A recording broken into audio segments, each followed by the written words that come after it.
So hello everyone. If you are watching on a YouTube after this live stream has already ended, you can move ahead to the 10-minute mark, which is when we will officially get started with our a little bit of meditation, and then we will listen to a Dharma talk together from Ajahn Brahm, who is kind of one of the highest standards of Buddhist teaching as a monk, but also kind of a secular teacher. So he's not really teaching about religion or a spiritual belief, but really teaching and talking about the nature of mind that is able to be experienced through sincere practice and development, through meditation and through ethical living. So if you're watching this later on, you can move ahead to the 10-minute mark. But if you are here now, joining and watching, you can simply start to settle in, focusing on your breath, and we will be getting started shortly.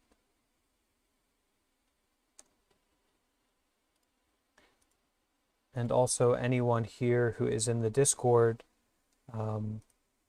you're also welcome to just watch through YouTube. And that's also a good way to join. It's up to you. Hey there, Lynn Hand. Hope you're doing well.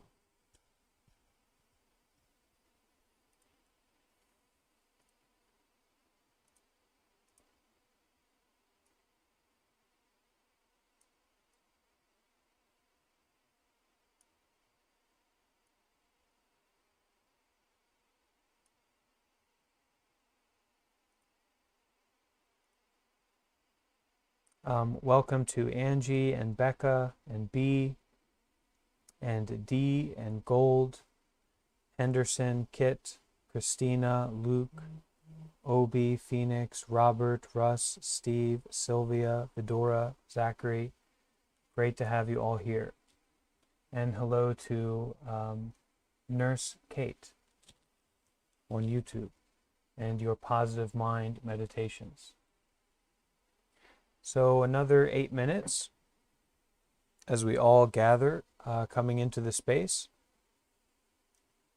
If you're joining on the Discord, I encourage you to share your video as a practice of generosity, vulnerability, and intimacy, and also so that the people who are here in the Discord or the people that are watching through YouTube, they can see that this is a embodied community and not kind of mysterious people coming together online, but a community of practice, right? And so we have that embodied aspect. Okay, nice to see you, Caitlin, and Kit, of course, nice to see you, and Becca, welcome. Yeah.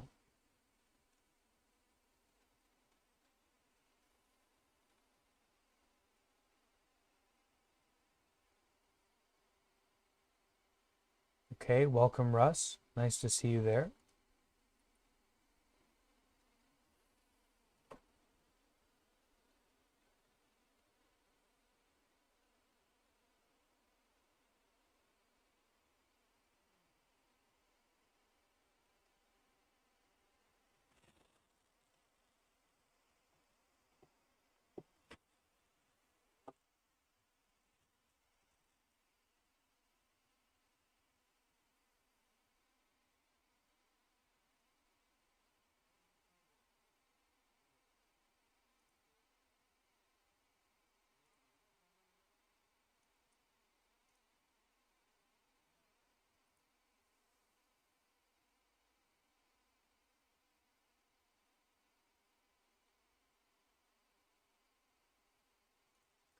Jeff, glad that you're here on the YouTube.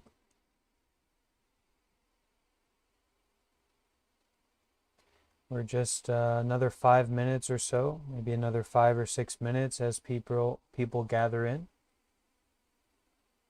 And please do consider just to join whichever way is most accessible for you, whichever way is most comfortable, whether that's through YouTube or here on the Discord. Liz, nice to see you here, and Zachary, welcome. Okay. Lots of new faces joining, and that's very nice.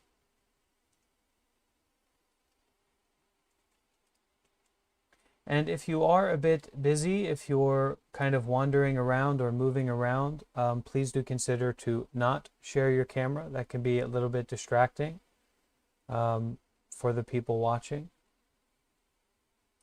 I appreciate the sentiment, but if we are sharing the camera, to be in a kind of stable position.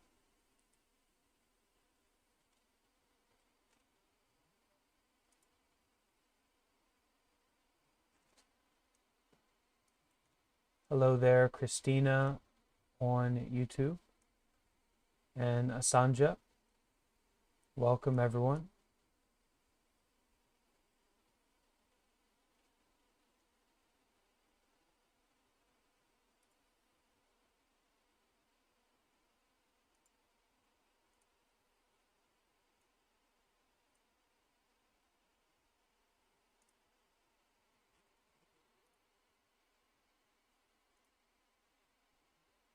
Okay, so if you're watching on YouTube, if you are watching on Discord, you'll need to, oh, hey there, that one, brah.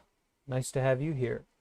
If you are watching on the Discord, you'll need to click onto the screen share. If this is in any way complicated for you or difficult, just go over to the YouTube and watch through there. Okay, this can be a little bit technical because we're watching we're going to be watching a Dharma talk together. So if you have any technical barriers, the easiest way, the most accessible way to join is through YouTube. Okay. But if you want to stay here on the Discord, there should be that you can click on my name and join the stream that I'm sharing, the video that I'm sharing, which has not yet begun.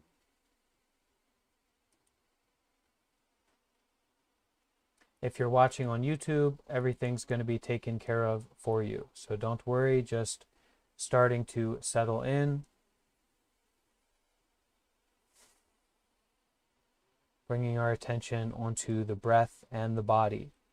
The talk today that we're going to be listening to from Ajahn Brahm is on the ultimate truth, the ultimate reality.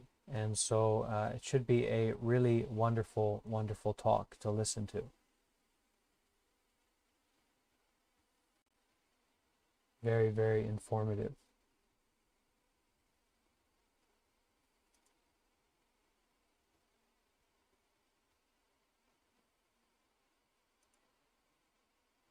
Does anyone have any questions before we begin?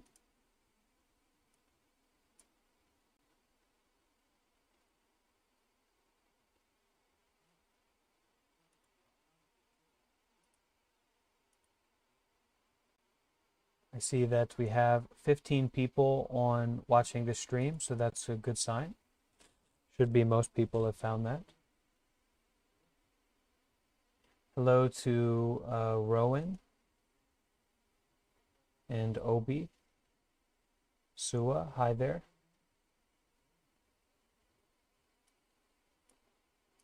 So one of the benefits of meeting together and practicing together in community is that that intimacy, that energy, that aliveness. So we don't want to waste that. We want to really direct that towards our meditation, towards our breath,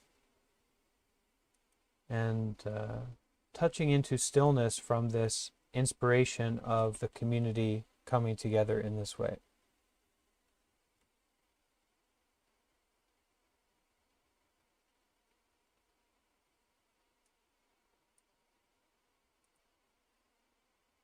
So just another minute or so before we begin.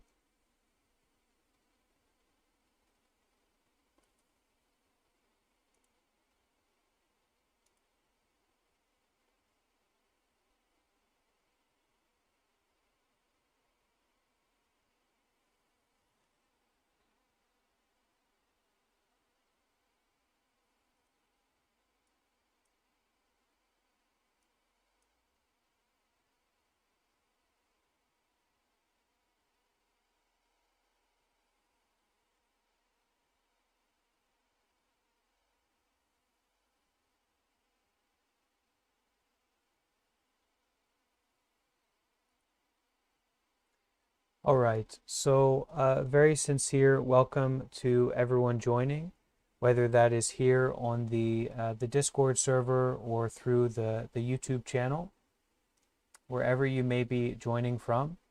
If you run into any technical issues or confusions or anything like that, just hop over to the YouTube, and that is the kind of simplest and most direct way to watch and to join for our group practice. Today we are going to be watching together and listening together some teachings from the kind of one of the most senior monks in the world, one of the most well-known teacher monks in the world, which is Ajahn Brahm. And we are going to be listening to that talk together as a community. And as we listen, we are listening from our heart. We are listening from our embodiment and our meditation. So usually, if you don't already have a meditation method, the usual practice is to begin to focus our attention onto the breath.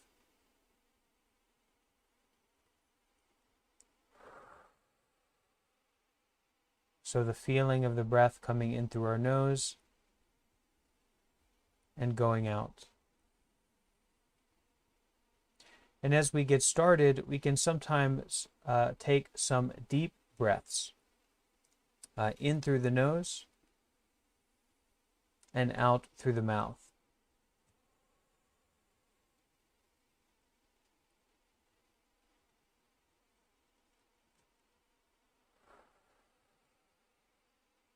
In this way, we are kind of collecting ourselves, gathering our presence, bringing our mind to the body.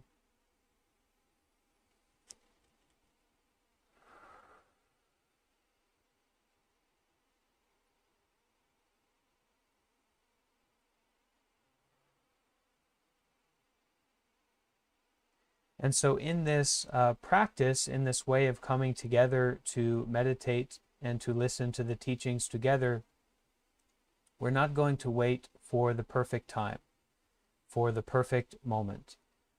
It's always going to be impossible. The conditions are always going to be impossible for us to show up to our life and to take care of life. But even in the midst of impossibility, even in the midst of a kind of scattered mind or a difficult experience, we show up and we listen deeply. And we practice to detach from our normal way of being, to detach from our normal practice of always being in activity, always being in a state of movement and grasping and attachment. And so we are practicing here to really listen deeply, to be with the breath as we listen to these teachings together. Okay? So going to transition here so that the talk that we'll be listening to together is at the forefront of our screen. And you can maybe maximize that if you are watching on through Discord.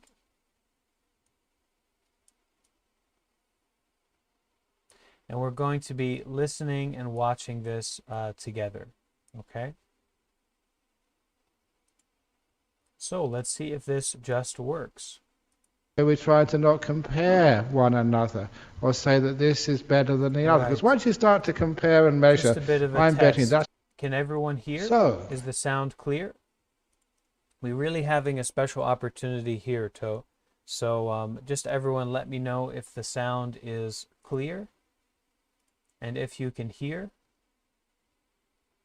And we're going to really take advantage of this opportunity.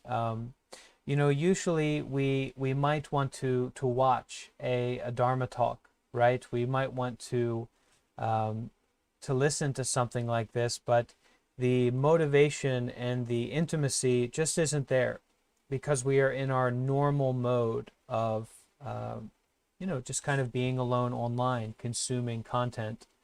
But here, as a community, we are really gathered for this practice. to listen deeply, to listen from the heart.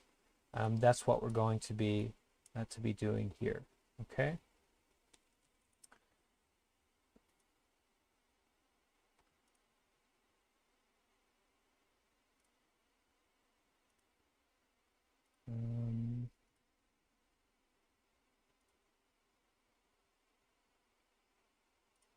Okay. So you couldn't see me, but that's all right. You don't need to see me right now. We're just going to watch this together. All right, so let us begin.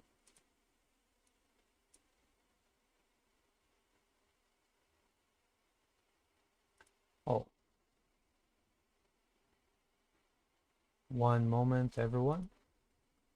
Just to look at some final technical things here.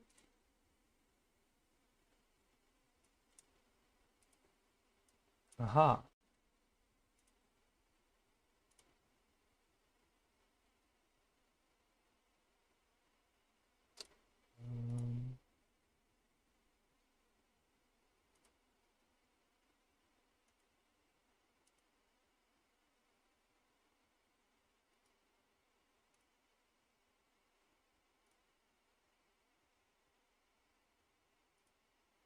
Just trying to adjust so my camera will be on as we are watching this. I don't want to be left out of the watching party.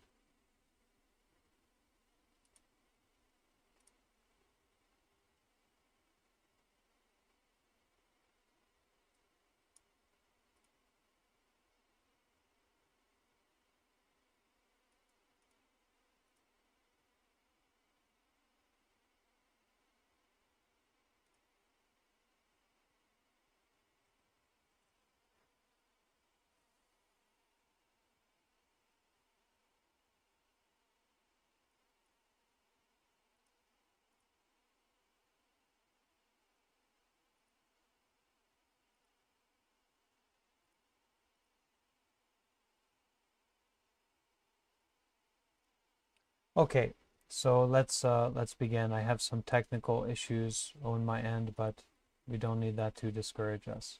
So let's turn towards our breath, being aware of our breath and our body as we listen to the teachings of Ajahn Brahm together.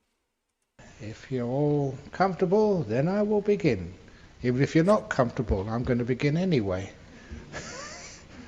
So, for this evening's talk, the subject is going to be ultimate truth. Very simple subject, probably said it before. But the reason why is I got 2 emails during the week, and they all mention ultimate truth. So if you want to find out what ultimate truth is, hang on to your seats, because here it comes. On the Discord end of the stream. So first of all, as soon as I hear the word ultimate truth, or ultimate anything, I think, how many times have I heard that? This is the ultimate, and after the ultimate truth, you've got the more ultimate, then the most ultimate, then the extreme ultimate, and the supreme extreme ultimate, and the unsurpassable extreme most supreme ultimate. And it keeps going on like that. I don't know why we do such things, but I just went to this conference, and they always start calling you sort of venerables and most venerables. Because apparently, if you've been a monk more than 40 years or a nun more than 40 years, in some places they call you most venerable. So there's no more you can do after that, is there? If you're the most venerable, you might as well just retire, because there's no more place to grow. You're the most venerable, like the most fat. If you become the most fat, I mean, you can eat whatever you like because you can't put any more weight. It's the ultimate extreme. So a lot of that is sometimes, what are people actually doing, calling it the most or extreme this? And it's just like, just judging and being one little bit better. They have VIPs, then you have VVIPs, and then you have EVVIPs, that's extreme most venerables, or very, very important, whatever it is. So all of those little titles, that even mentioning that I'm over 40 years as a monk now, and this is actually traditional Buddhism. After 10 years as a monk, you are called Tera. After 20 years as a monk or a nun, Mahatera. After 30 years, nothing, still the same. So that can't be right. So I decided after 30 years, after Mahatera, means big, it's Megatera. And after Megatera, what is the next one? Gigatera. That's me. Well, it's not Giga, it's Giggletera. Giggletera. And after 50 years, it's Terra. Or something like that. But why do we always have these grades and positions and status? There's something about that which never ever made sense to me in religious life. In religious life, it's supposed to be simple and just not conceited and not to put yourself up on pedestals or big thrones. It's supposed to be like a simple life where we try to not compare one another or say that this is better than the other. Because once you start to compare and measure, I'm betting that's where we start the ultimate, especially with ultimate truth. That's where we get all these arguments from. My ultimate truth is more ultimate than your ultimate truth. And that is ultimately silly. So, ultimate truth, what does that actually mean? First of all, you shouldn't even judge or compare. But number two, if you get to ultimate truth, what does that actually? That means you don't have to do anything else. You're lazy. I know, and you all have to believe my ultimate truth. But really, the whole idea of truth is more like work in progress. Never think you've got the end of knowing. There's always something else which you haven't seen yet. Something else you can work on. Something else you can improve. Just look, you were saying, how many years have we had Bodhinyana Monastery now? 33, 34? 34! You know, I put so much work and effort into building that place. I built it, and at that time, those people there at the time know I really put so much effort in there because I thought I was working on the assumption you build it once, you build it well, you don't have to do it again. That was my assumption. And I really did build it well until other monks came along and decided, well, we can build it more well. And they knocked down all the wonderful things which I did, and they built it again. And even the plumbing over there, it was done perfectly. And where all the lines were, and then they said, no, we've got to do it again. And something which I've noticed, whether it's renovating a house, whether it's building a monastery, whether it's building a Buddhist temple, it's never ever finished. It's always, and will always be, work in progress. If you have a garden, are you going to finish it yet? No. It's always work in progress. Elizabeth Key? So just to pause it here for a moment to make sure that we're all on the same page. We're listening to the teachings from Ajahn Brahm on the ultimate truth. And he is saying here that this practice of always being in progress, never being finished. And so we can just take a collective deep breath. We're all gathered here to listen to these teachings,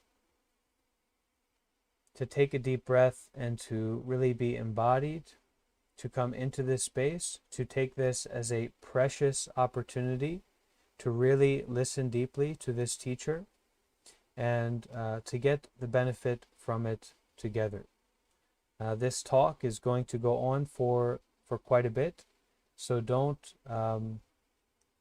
give up. Really allow yourself this time to listen deeply, to be inspired by the gathering of people that are here together to listen to this. And let's make this a part of our practice, to listen deeply from these teachings. Okay? So I will give it back to Ajahn Brahm and we listen together.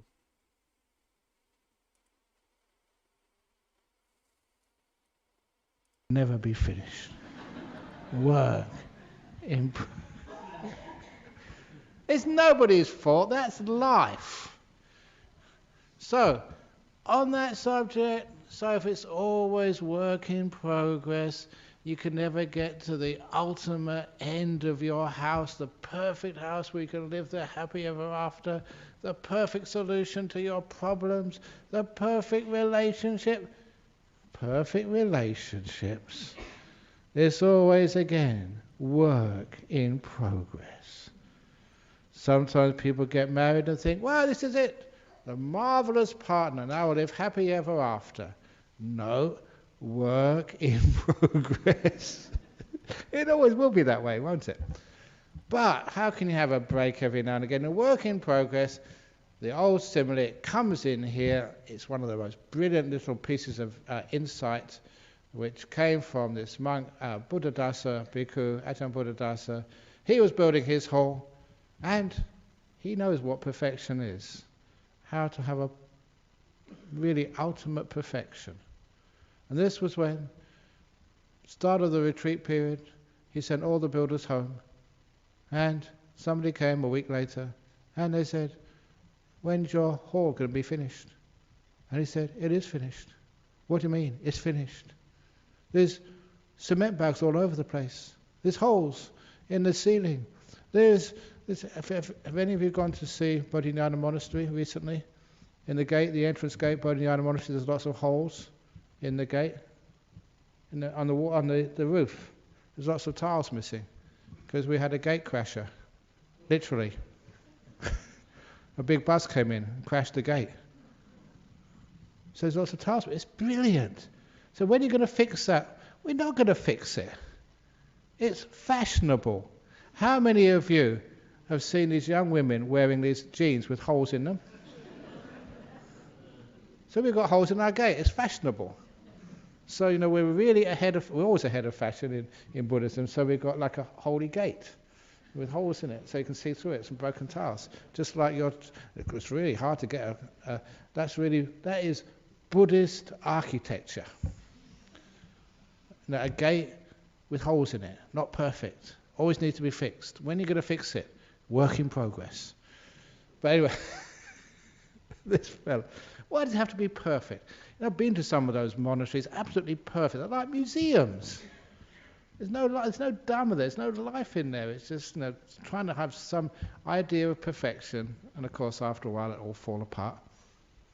So this fellow, Ajahn Buddhadasa, he said, the hall is, when's the hall going to be finished? He said, it is finished. Like that, leaving it alone. And this is where he said this beautiful statement. Now this really is a part of ultimate truth. He said to this gentleman, what's done is finished. And he went off to meditate. And I thought, isn't that brilliant? In your life, there's always more work to be done, more emails to be answered. There's more teeth to be brushed. There is more, I don't know what else you're doing this weekend. There's more jobs which your wife has to give you to do. Otherwise she'll divorce you. Or there's more stuff which you have to do. When's it going to be finished? 43 years I've been a monk. I'm still having to give talks. Still 34 years with our Bodhinyana Monastery. And there's still stuff which needs to be done. And you've only been president for 2 years? Plus secretary, 4 years. Okay, there's still stuff to be done. When's it going to be finished? So what we do is to say, what's done is finished. Which means you can let it go. You can have some peace in your life. That is part of ultimate truth. The ultimate truth is seeing a little bit further and deeper. And you know it's ultimate truth because it gives you peace and freedom and happiness. I was telling somebody that in the first years over at Bodhinyana Monastery in Serpentine, I stayed in one of the small A-frames. It's been torn down now. But I used to sit there on a Friday evening, just had the upper place in the A-frame, and just watch the Southwest Highway and see all the cars, see the headlights going down south for the weekend. And on Sunday evening, I saw all the headlights of the cars coming back again. And I think, what are you guys doing? You go this way and you go back. Why don't you just stay where you are? All that petrol wasted. And they said, why do you do that for? We want to get away from it all. What do you mean get away from it all? You can see all the cars there going with you. You're taking it with you. So anyway, so what's done is finished. So what that means is you pause, you stop. You stop this relentless moving, doing, going, making, changing, improving. You stop for a little while and just see what you've got. And if you actually stop searching for ultimate truth, if you stop trying to make things more perfect, if you stop trying to improve yourself or improve the person you live with, you come to a great realization. This is as good as it gets. So I'm going to enjoy this moment. You learn how to relax and let things be and enjoy life with another perception. Instead of trying to improve it all the time, leaving it alone and understanding just what beauty truly is. I remember one of the first stories which I wrote in one of those books, haven't said it for such a long time, about the person who they spent so much time getting a nice garden in the back of their house. And on the weekend they decided just to take a break. So what did they do? They put a chair out in their garden and just to relax. But what did they do? They read a book about gardening. That's not relaxing. That's doing research. That's more work. Put it aside. So they put the books aside and then they got out the radio to the gardening program. It's more work. Shut up. Keep it simple. Just sit there. And so they sat there. No book, no radio, no iPhone. Just sit, doing nothing. And then they started thinking, I should really, before I actually relax, I should actually mow the lawn. And I should actually rake up all those leaves. And I should water the flower bed. And I should prune the bushes. And I should plant this there and that there. That's more work. So I told them, if you want to understand the meaning of life and ultimate truth and real beauty, put your seat out there, sit down, and say, even though the lawn needs mowing, even though the leaves need raking, even though the bushes need pruning, and the trees need, I don't know what they need anyway, they need treeing. Not now. Not now. This is good enough. What's done is finished. And be able to sit there without this compulsive, addictive, having to improve things mind. Just to sit there with all of the mess of your garden, sit there and appreciate it. Learn how to see peace and beauty in things which are all over the place, which are not the sort of perfection which you've expected. But when you're still and peaceful and rested, you can see things way more deeply. This is the ultimate truth which comes when you stop seeking things, when you stay still. And what is it you see? You see that ultimate truth is not a thing, but the way you look at things. It is not an idea or a concept or a dogma. It's the way that you relate to all the different ideas people have, all the different parts of nature. It's a relationship, stupid, the relationship, not the thing. It's how you look at life, not what life is. That is where we find not ultimate truth, but ultimate relationship. If it's have ultimate, what actually is it? Love, kindness, peace. That is not inherent in you or in what you experience. That is describing a wise way of living which is between you and that relationship. I'm not sure if I said this last week, but I've been saying this a lot in my journeys.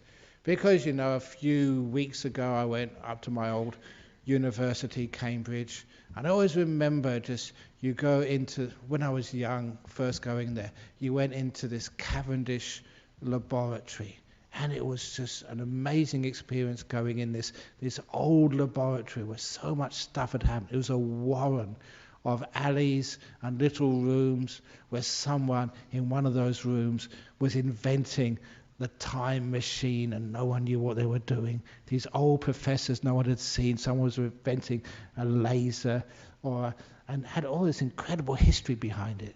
J.J. Thomson had discovered the electron, and I always remember the room where the Kiwi genius Rutherford had split the atom.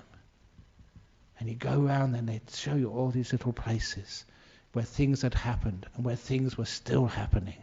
It had just incredible atmosphere because it was old. I know one of the things there, they took me inside the tea room of the old laboratory in Cambridge. And everybody, all the professors and researchers, they all had to go into the tea room twice a day, morning and afternoon tea. And those tea rooms, there was the formica, the old plastic surface tables, and they would always have felt tip pens there. So all these incredible physicists would actually go there. People like Hawkins would be there, and they scribble their equations while they're having a cup of tea and a cream bun. And they scribble those equations there, and their friends would come and say, oh, this is wrong. What about doing this? That was where they had the synergy. So many breakthroughs happened in that tea room. But these days, when it's coffee, they don't have so many breakthroughs these days. It's the tea. That was the most important part of, So, anyway, so I always thought, when they showed me that, and it was true, for years they were doing this, writing their equations, I always looked at the tea ladies and really wondered where there were Russian spies who, as soon as they finished their tea, would photograph the tea tables where all of the great scientists of Cambridge would put down their equations. But it did have atmosphere. And I always remember that room where Rutherford split the atom, because the idea of an atom was the indivisible, ultimate reality of stuff. Came from the Greeks. You can't split. This is what stuff is made of. And of course, he really caused a lot of problems by showing it's not indivisible. It's made of subatomic particles, and those subatomic particles are made of even sub-subatomic particles, and they are just made of sub-sub-subatomic particles. And you try and find ultimate reality, and it's work in progress. And they can't find the ultimate subatomic part, the stuff which everything is made of.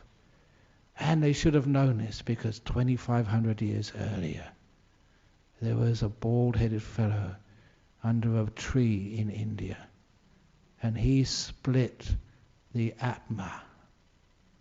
There's a lot of similarities, because Greek, Sanskrit, they're both Indo-Aryan languages. You know what the Atma means? The indivisible soul, the self, the substance which beings are made out of. The Atma. And the Buddha split it into parts. 5 khandhas, different consciousnesses. Wow. So similar to Rutherford, causing a lot of problems. And realize what you take to be your soul, your essence, is not a permanent thing. That is not ultimate reality. So you find out what that's made of. The sub-ultimate reality of the soul, and the sub-sub-soul, and the sub-sub-sub-sub-sub-sub-sub-soul. And you realize it's work in progress, endless. So where does that leave us? But those of you who know a little bit of science, it's not the stuff which is the ultimate reality. It's the forces of nature. It used to, when I was a kid, it used to be the 4 forces of nature. Gravitational force, electromagnetic force, weak and strong magnetic forces. Now they've got 3 of those. 2 of those were seen to be the same. Now only 3. But you know those forces, they describe how things interact. They are the relationships between stuff, how things move through time and interact. That is the forces of nature. And the Buddha, he found the forces which interact between you and the person sitting next to you. That is the stuff of ultimate reality. It's not a theory. It's a relationship. How you relate to what you experience. That makes life very easy. It doesn't matter who you are, what religion you are, what race, how old, how sick, how stupid, how fat. It's not the fatness which is important, it's how you relate to it. That is really important. So, it makes it much easier for me to be able to watch my weight when there's so much of it. It's just so much easier for me to sort of maintain my figure. When it's so big, you don't have to do very much to maintain it, except not do exercise. It's how you relate to things. Now that is the ultimate reality, and that actually has a lot to do with, its ultimate reality because it creates peace, harmony, freedom, joy, and happiness. Like happiness, that's why there's ultimate reality. That is why, sometimes why do I keep telling jokes during Dharma talks? What's that got to do with ultimate reality? A heck of a lot. Because it's a relationship you have to life. And sometimes being able to laugh at life and all the amazing people which live in this life, and weird ones, strange ones, angry ones, soft ones, all the things which make up this incredible forest, this jungle of humanity and other beings, how we relate to that is the stuff of life. And that's when we learn how to take it with some humor, with some joy and happiness. That adds another level onto what we call ultimate reality. Having joy no matter what happens in life. So, for example, one of our monks, Venerable Mudita, I hope he's listening over in Newbury, in Victoria, he actually sent me an email. He said, I should tell you that the Victorian government has actually permitted voluntary euthanasia. And I wrote back a very quick reply, Venerable Mudita, don't do it.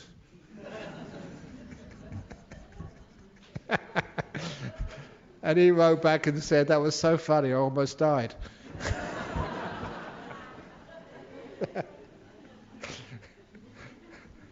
Now that's something which is really very nice. But anyway, so the joke for this evening, ultimate reality joke, I don't know if you actually heard this, that some university students up in the Northern Territory in Darwin, they're investigating a very weird phenomena. Because on the big highway, going up to Darwin, they noticed the only roadkill they saw on there was actually crows, the crows being killed. They were only killed by trucks and buses, never by sedans. They looked there and that was the rumour, the myth, and I actually checked that it was absolutely true. Weird, but the crows would only be wiped out by the trucks and the buses, never by sedans. So once they established that fact, they wanted to find out the causes, the reason for it.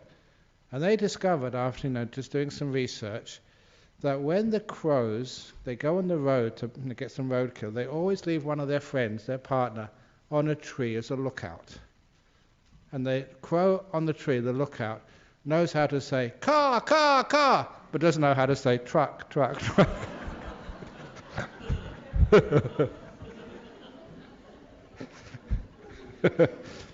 Now, how does that feel now, your relationship to life? Now, that's an ultimate reality. You're having some fun, joy. There is something there which is part of truth and happiness and stuff which you want to aspire to. Wouldn't it be wonderful if you could have that wonderful sense of happiness and joy all the time? Imagine like permanent laughter. Or the feeling, not just the noise of the laughter, but the feeling of it. That's sometimes so close to love. Enjoying the relationship you have to life, no matter what it happens to be. That's interesting. The relationships you have. What happens when you're depressed? When things don't go right? When you miss your plane? When you lose an argument? When it doesn't go your way? Instead of going, why don't you laugh?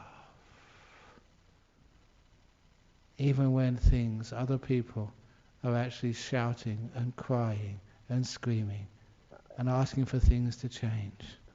A smile, even a laugh at life is not you're crazy, but you're incredibly wise. It's a relationship. I've got the sack from work. Yeah! How many people complain about going to work? Somebody was just talking just before I came in here.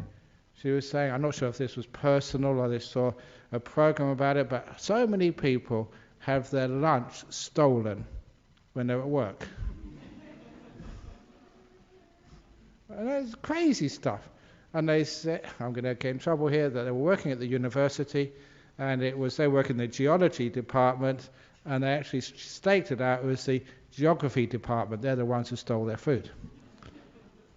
Okay, work that one out. But anyway, it just so happened today we were talking about the same thing at lunch in it was in the coffee club just after lunch, and there was one of the monks there. His mother was a nurse, I think, maybe just retired in Royal Perth, in the surgery department, and she always had the same problem. She'd have her sandwiches, put them in the fridge, they'd always be stolen.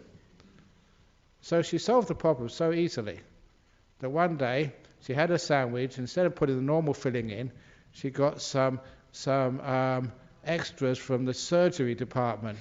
It was actually a placenta. Yeah, it was really gross, but she put it in a sandwich one day, and from that day on, the sandwiches were left alone. There we go, that's something you remember when you go home this evening. But I wouldn't recommend to do that, you get in big trouble. But anyway, that's life, and that's a very interesting way of overcoming such problems, with a bit of humour. So just like, how we solved that problem with the first years at Bodhinyana Monastery for 34 years, because we were actually on the road to Karnat prison farm.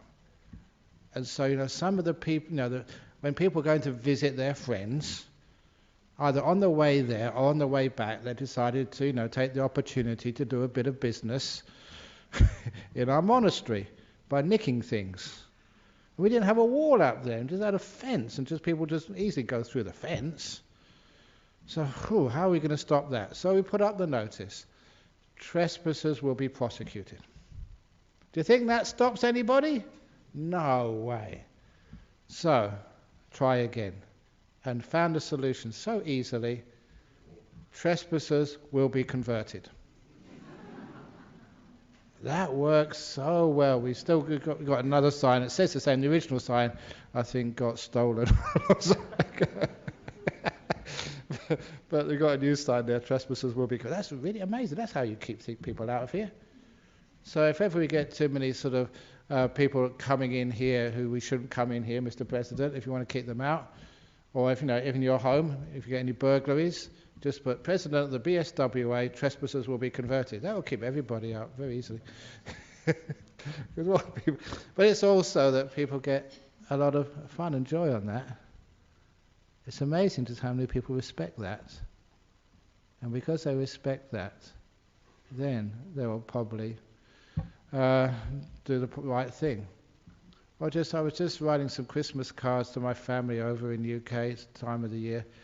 So I was just telling what happened recently, and I was over in the UK and sitting on the underground train. Because it's really important. If you're a monk, you don't go in sedans or because they don't kill the crows. You don't just go in sort of limousines or whatever. You just go in public transport, just so you can meet people and find out how people feel. So I was actually in one of the public transport, in the underground train. Anyone who's been in the underground train in UK, you know that no one ever gets eye contact. Always looking down, looking at the newspaper, they're looking at you, but sort of, because you're really weird. You're wearing a brown robe, and wonder that's something really big under his chelly. Is that a suicide bomb? Or it could be, it's big under here. And so they were looking at that, and just this woman sitting next to me, she turned around and said, "Are you a Buddhist monk?" I said, "Yeah, I am." And she got quite excited. "A real Buddhist monk?" I said, "Yeah, cool."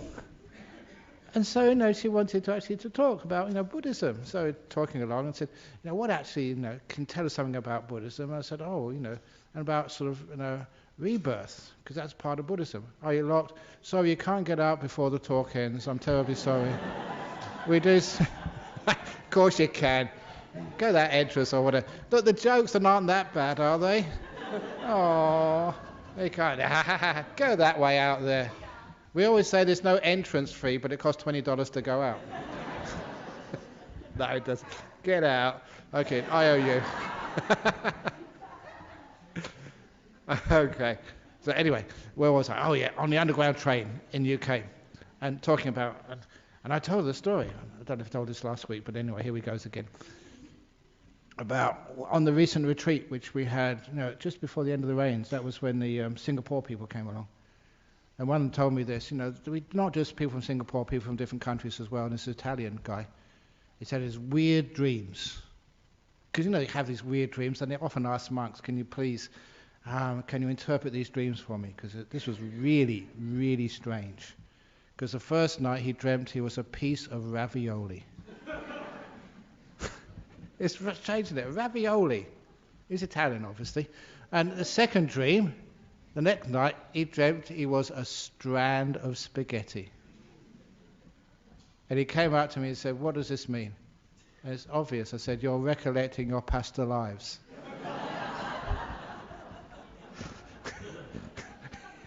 Your past lives. So I told that on the tube, okay, on the underground. And there's lots of people. You can understand the situation. They're all looking down. But they were listening because nothing goes on there. This is weird. Because it got your attention too. What's ravioli got to do with this? And as soon as I got to the punchline, they all looked up from their newspapers and they smiled. I created happiness in an underground tube in the morning while people were going to work. I was so proud of that achievement. I'm going to remember that, for the whole year. Got people to look up and actually look at me and smile. Some people groan, but at least their way of expressing happiness. Now, and I said, this is Dharma, this is ultimate reality, connecting with people, getting this beautiful relationship. It's how we meet together and just what we give to one another, the service, the giving, but not just any old giving. It's giving encouragement, happiness, support, Life is tough. And imagine just going to work, the same old tube every morning. No one looks at each other, just waiting to get to the end of the line, wherever you happen to be going to. And it's just so impersonal. But when you tell a joke, it's somebody's really connecting to you. And they're just uplifting you. And actually they're giving some love, some care, a gift of happiness and joy with a stupid little story from a weird Buddhist monk. That is the meaning of life. It's not maybe what you think should be like a philosophy, because those philosophers, they drive you crazy sometimes. Just big logical theories, and just arguing with them is just, whoa, it gets you nowhere. Because it doesn't really matter who's right and who's wrong, it's just who argues the loudest, basically. Who can quote the deepest philosophical treatise, or whatever it is. And whatever those things are, that there's something which is not real about them, something which is fake, which is plastic, which is not of the world.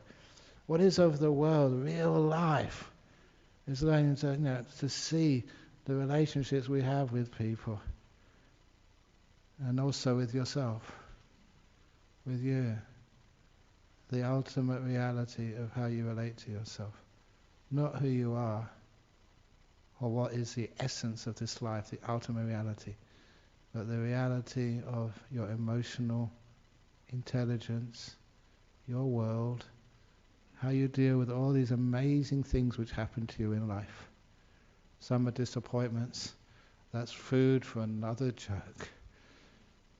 Taking it in your stride, learning from it, never allowing it to take you down.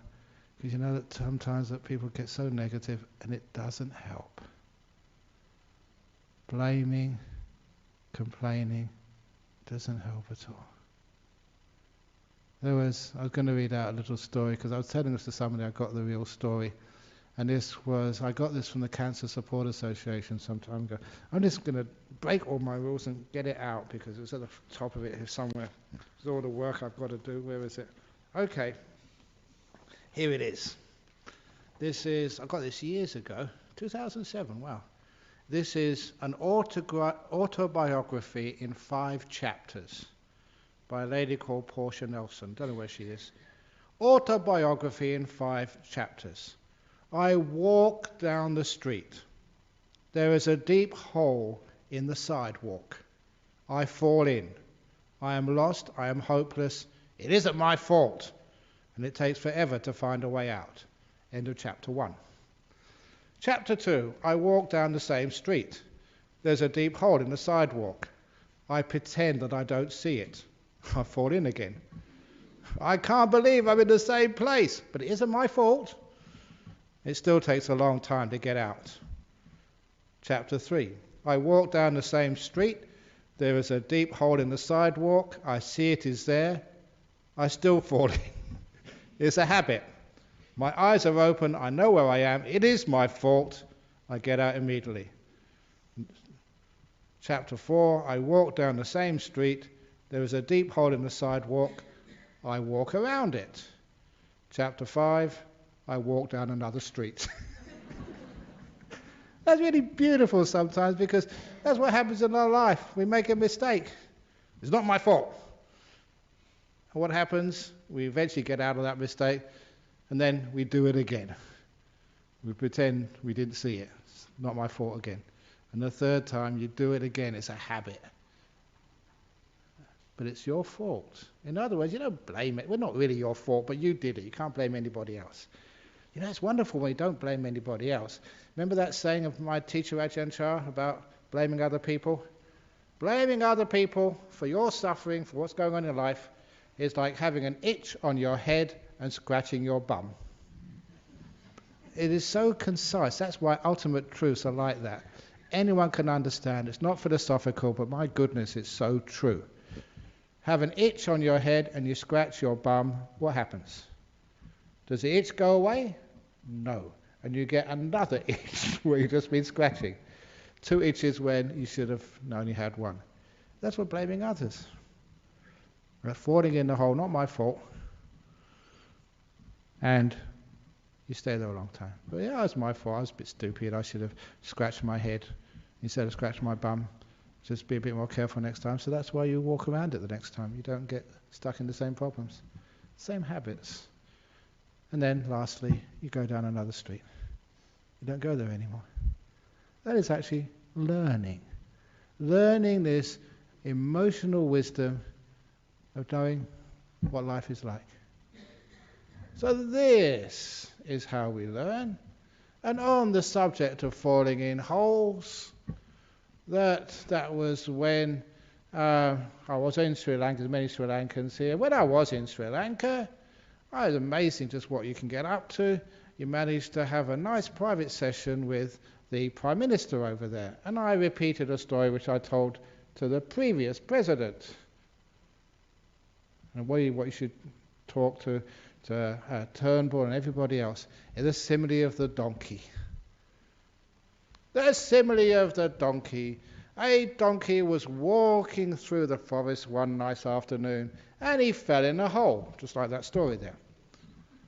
The hole was an abandoned well, so lucky that there was no water in the bottom of the well, and the donkey never managed to break any legs. It was just a bit bruised, but nothing else.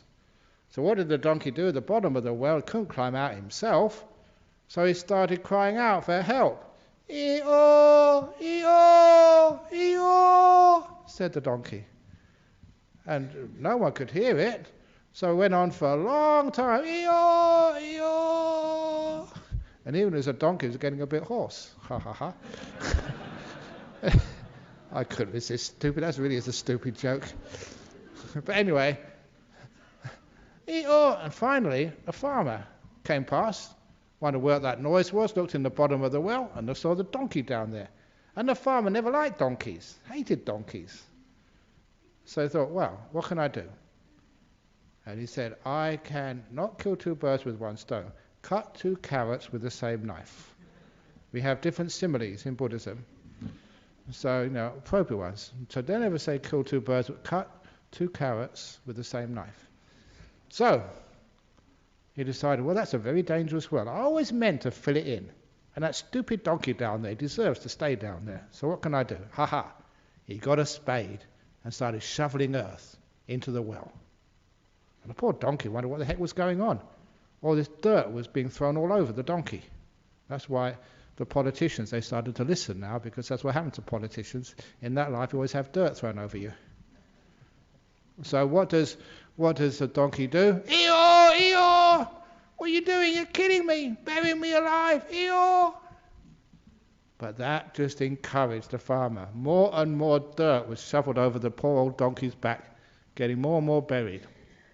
And then soon the donkey became quiet. And the farmer thought, I didn't realize I'd shoveled so much earth in there, must be dead by now. But the donkey wasn't dead. The donkey was wise. He had an insight into ultimate reality, into the meaning of life. When people shove dirt all over you and it's not deserved at all, when they criticize you, they find fault with you, and it's nothing to do with the truth. What did the donkey do? Another shovel full of earth. He shrugged it off, stamped it in, and it became another centimeter higher. Another shovel full of earth, shrugged it off, stamped it in, another centimeter higher. And so every shovelful of earth, shrugged off, stamped it in, another inch closer to the top of the well. And the farmer never really was paying much attention, thought the donkey was dead by now, so shoveled it in. He never noticed a pair of ears appear above the top of the well.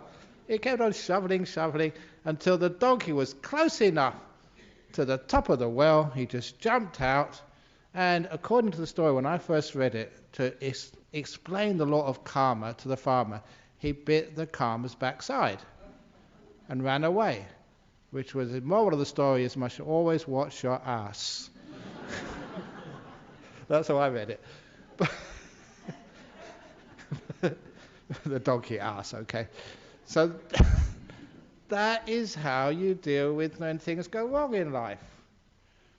When you get criticised for things you never did, when you get sick and you don't deserve it, when you get, I don't know, you get the banks take all the money from you, or whatever else is happening, whatever's happening in your life, what do? Shrug it off, stamp it in, and then you're more higher in life, closer.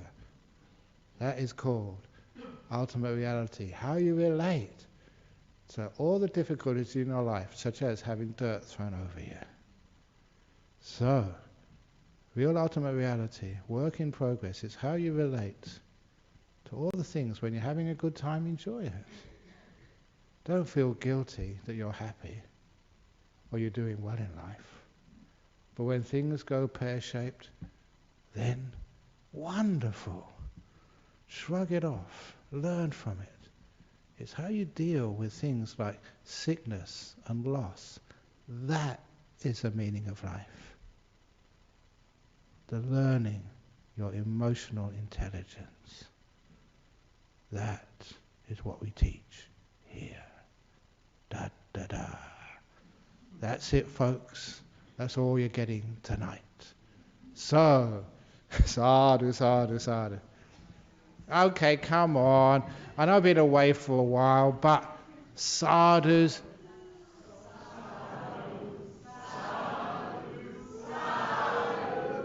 That's getting there. One more try. Come on. Sadhu, sadhu, sadhu. Now that is ultimate reality.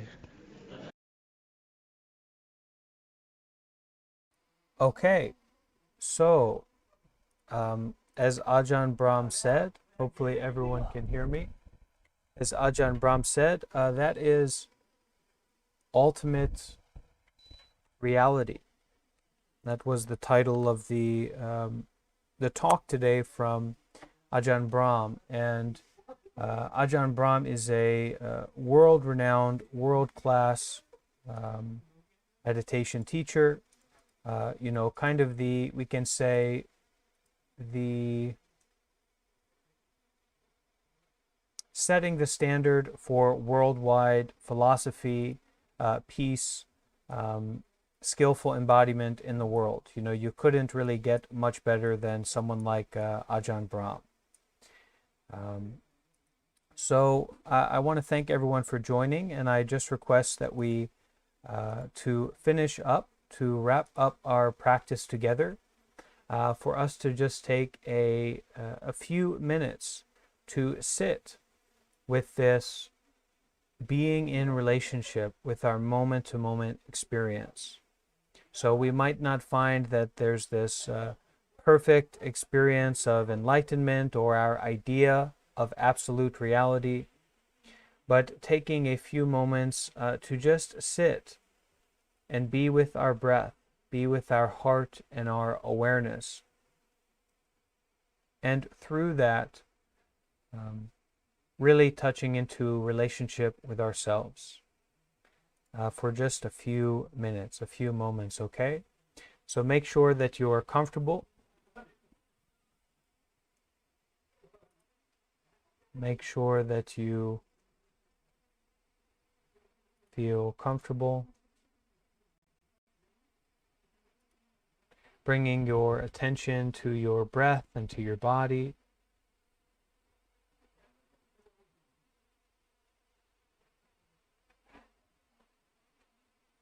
Breathing in, being fully aware of your whole body sitting here right now.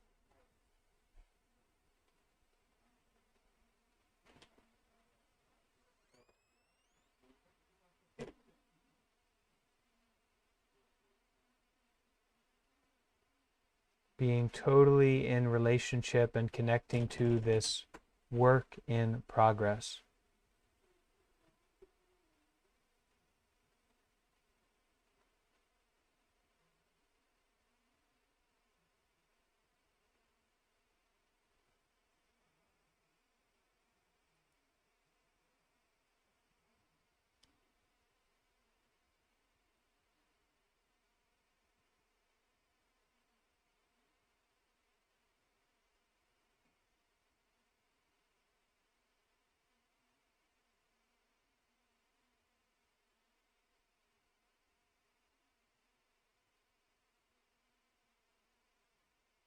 When the perfect situation happens, enjoy it.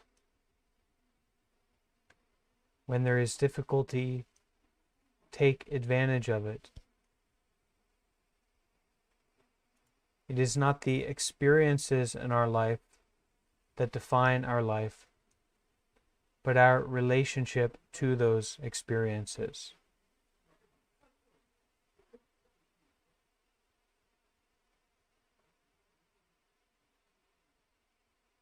Breathing and being aware. Just this. Again and again. Just this perfectly bright, open, non-judgmental, absolute reality. So as we finish up together, we can bring our palms together and we can do our own sadhu, just like Ajahn Brahm and his community. We can all say sadhu together, okay? And you can kind of harmonize and repeat it with me. And sadhu means well done. May it be so. So it's kind of like we giving ourselves a pat on the back for our practice, for listening to the Dharma, and recognizing that this is a skillful activity and celebrating that. Okay? Sadhu.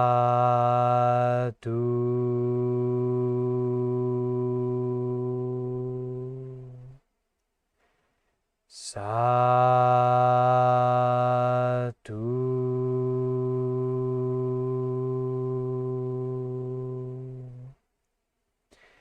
Sadhu.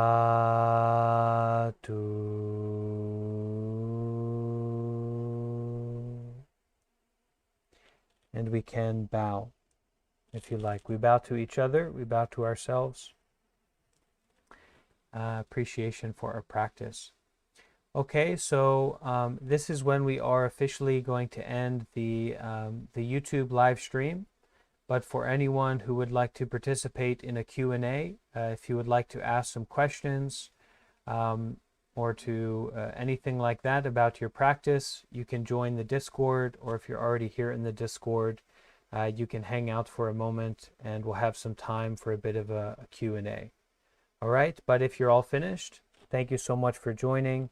And please do consider to make meditation and listening to these teachings like this and being a part of a community or this community a regular part of your life. Okay? Thank you so much, everyone, for joining. And we'll go ahead and end the live stream here on the YouTube. And as an act of generosity, you can like and you can share the YouTube stream. You are free to do that. Maybe it will bring benefit to someone else. Okay.